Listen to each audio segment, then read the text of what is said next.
మేలులతో నా హృదయాన్ని తృప్తిపరిచావు. రక్షణ పాత్రనిచ్చి నిన్ను స్తుతింతును. ఇశ్రాయేలు దేవుడా, నా రక్షకుడా, స్తుతింతు నీ నామమును అంటూ ఆ నామాన్ని మనము ఘనపరుస్తూ ఆయన చేసినటువంటి మేలులను మరువక దేవుని స్తుతించే వారమైందా.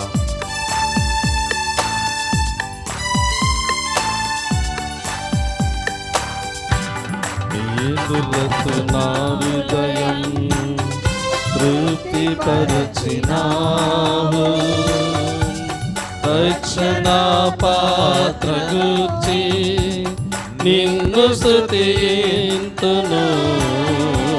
మేలులతో నా హృదయం తృప్తిపరచినావు.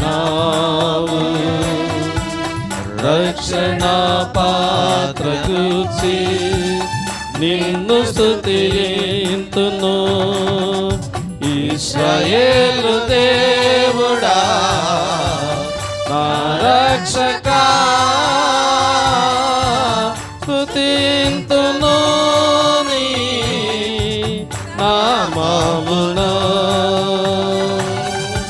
ఇశ్రాయేలు దేవుడా, నా రక్షకా,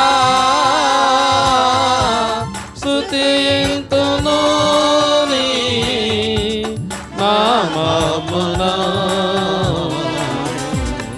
ఊహించలేని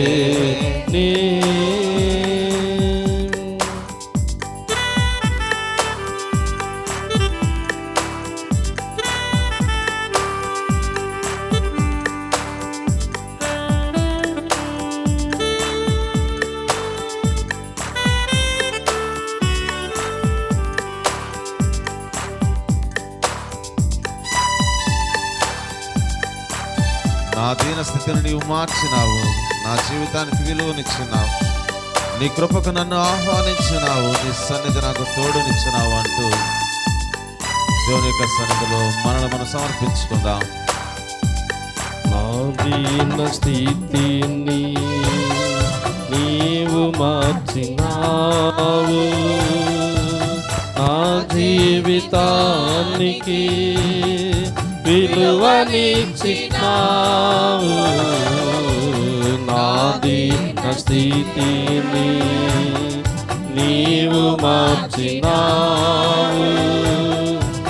నా జీవితానికి విలువనిచ్చినావు. నీ కృపతో